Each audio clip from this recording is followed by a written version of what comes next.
tout le monde. Aujourd'hui, je vais rencontrer Chloé dans son laboratoire des savons à la française. Bonjour Chloé. Bonjour Laetitia, bienvenue dans mon laboratoire où je confectionne de façon artisanale à la main tous ces petits savons et shampoings. Très bien. Et tu as ouvert ton laboratoire à quelle période du coup? Alors ça fait quelques mois là que j'ai ouvert mon laboratoire, donc depuis le mois d'octobre je suis micro-entrepreneur en tant que savonnière. Et donc j'ai commencé un peu les ventes depuis le mois de décembre pour Noël. D'accord. Et ces ventes s'adressent aux particuliers, aux professionnels? Alors pour l'instant ça s'adresse plus particulièrement aux particuliers. Donc en fonction des demandes, ils me contactent sur Facebook, sur Instagram ou du bouche à oreille. Et prochainement, sans doute à des professionnels qui distribueront mes produits. Voilà. D'accord. Et du coup, je peux faire un petit tour? Avec grand plaisir. Donc le petit labo, très très mignon. Voilà, c'est pas très grand, mais l'essentiel y est. Ah oui, oui, oui. C'est mignon et efficace, on va dire. Voilà, c'est exactement ça. Je travaille avec du matériel en verre de laboratoire. J'évite tout ce qui est contenant en plastique pour Très bien. l'environnement et les perturbateurs endocriniens. Ça, c'est une bonne idée. Voilà. Mes emballages sont comme ceci. Donc en qualité alimentaire, en recyclé et recyclable. D'accord.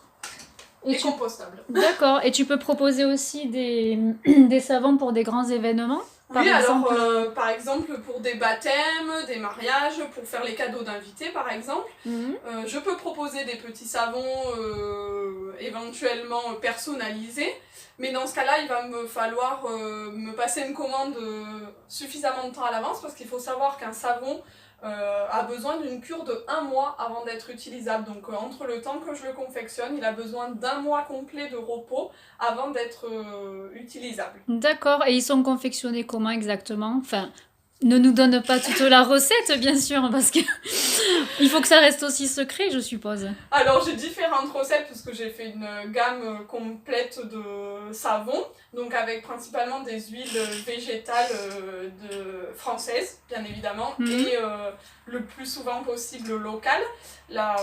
L'huile la plus loin que je vais chercher, c'est une huile de noix, et je vais la chercher dans le Vercors parce qu'elle est bio et AOC. Super. Avec une petite entreprise familiale qui s'appelle Des Trucs à la Noix. Voilà, après sinon l'huile d'olive je la trouve sur Nîmes, il y a plein de choses comme ça. J'utilise par exemple pour le savon qui s'appelle le Camarguais, le sel justement de Camargue. J'utilise les ocres du Roussillon. Oh, le sel ne vient pas de Villeneuve. Et non, il n'y a pas de production de sel à Villeneuve, donc je ne le prends pas à Villeneuve, mais bon, on ne sait jamais si un petit producteur entend quelque chose qui pourrait m'intéresser dans les savons que je puisse intégrer et qui soit 100% villeneuvois, ça serait avec grand plaisir que je lui développerai. Je plaisante, mais on ne sait jamais. On ne sait jamais. Voilà, ok, donc, très bien. Je ne sais pas, qu'est-ce que... Et par rapport à vos projets de 2020? Alors, j'anime des ateliers pour apprendre aux personnes à faire leurs cosmétiques, donc ça sera principalement des crèmes, des baumes, des shampoings solides, ce genre de choses. Donc j'en anime chez eux pour des événements, donc à partir de 4 personnes, je me déplace à proximité de Villeneuve-les-Maguelones et Montpellier. J'anime aussi des ateliers 1 fois par mois à Bioessence à Saint-Jean-de-Védas. Donc toutes ces petites informations, vous pourrez les retrouver sur mon Facebook. Et peut-être à Villeneuve, qui sait, peut-être à Villeneuve si quelqu'un a envie de recevoir savon à la française pour animer des ateliers, avec grand plaisir aussi. Super. Du coup, on peut vous retrouver où pour commander Alors sur mon Facebook, qui s'appelle Savon à la française, vous trouverez l'image dans ma photo de profil, c'est un petit colibri qui est mon logo. Ou sinon sur Instagram aussi. Vous avez sur mon Facebook, vous retrouverez mon numéro de téléphone. Je reste joignable et je me ferai un plaisir de répondre à toutes vos questions par message, par mail, par texto, comme vous voulez. Super, merci beaucoup Chloé. Et à bientôt. Merci à toi Laetitia. Merci. Et à bientôt sur Sortir à Villeneuve-les-Maguelones. Sortir à VLM. Merci, au revoir. Merci.